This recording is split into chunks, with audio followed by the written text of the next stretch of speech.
चमकता हुआ अमरकुंड बहुत समय पहले एक घने और रहस्यमय जंगल के बीचों बीच बसा था एक छोटा सा गांव नवरंगपुर। यह गांव बाकी दुनियाओं से कटा हुआ था, लेकिन इसकी धरती पर एक ऐसा रहस्य दबा हुआ था जिसे सदियों से केवल एक ही परिवार जानता था, व्यास कुल। व्यास परिवार की सबसे छोटी सदस्य थी अन्या, एक 12 वर्षीय चंचल और जिज्ञासु बालिका। उसके दादा पंडित हरिदत्त व्यास गांव के सबसे ज्ञानी और रहस्यमयी व्यक्ति माने जाते थे। वे अक्सर कहते, जिस दिन चंद्रमा की 7वीं छाया आकाश में दिखेगी, उस दिन अमरकुंड फिर से जाग उठेगा। अनिया बचपन से ये बातें सुनती आ रही थी, लेकिन उसे कभी समझ नहीं आया कि अमरकुंड आखिर है क्या। एक दिन, जब सावन की पूर्णिमा की रात थी और आकाश में एक अनोखी नीली चांदनी फैली हुई थी, अनिया अपने दादा की पुरानी किताबों को उलट पलट रही थी। तभी एक किताब से एक चमचमाता हुआ नक्शा गिरा। नक्शे पर एक जगह चमकीले अक्षरों में लिखा था, अमरकुंड, जहाँ समय रुकता है और इच्छाएं बोल उठती हैं। उसका दिल तेजी से धड़कने लगा।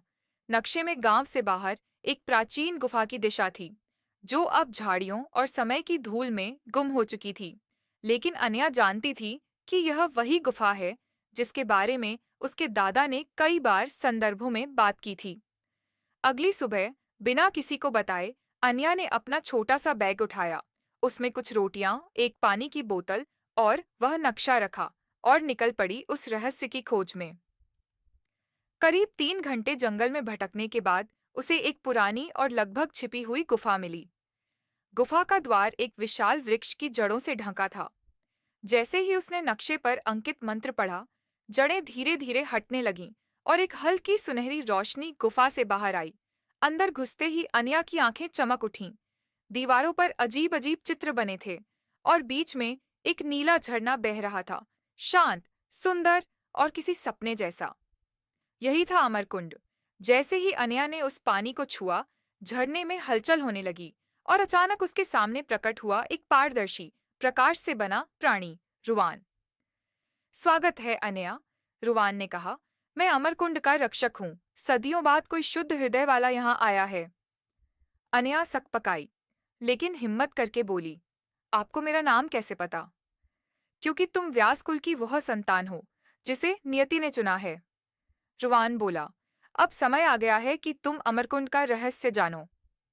रुवान ने अनया को बताया कि अमरकुंड केवल एक झरना नहीं, बल्कि एक जीवित आत्मा है जो दुनिया भर की इच्छाओं को सुनता है। लेकिन यह शक्ति एक अभिशाप भी बन सकती है अगर इसका प्रयोग स्वार्थ के लिए किया जाए।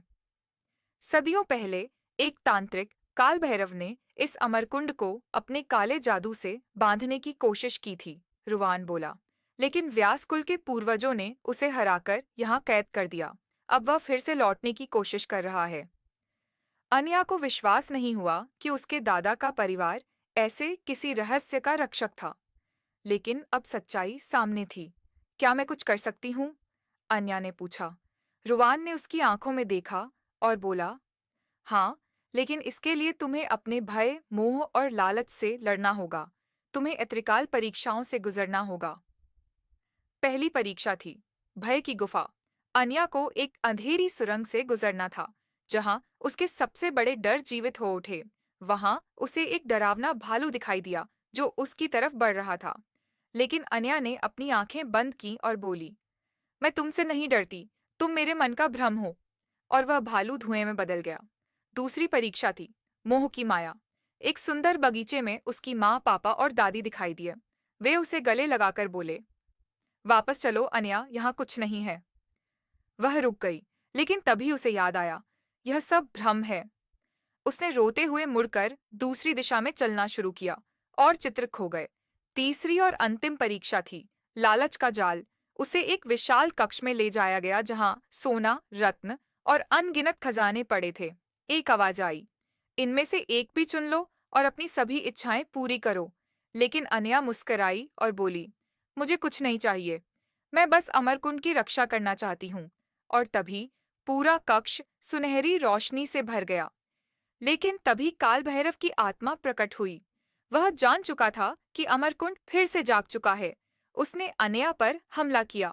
रुवान भी उससे लड़ने लगा, लेकिन कमजोर पड़ने लगा।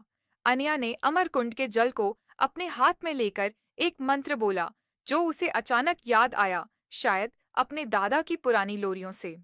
ज्योतिर्गह्वरम तेजस्वी, अमृतवम संजीवनी, काल को बांध दे अब, अनया की वाणी में शक्ति हो।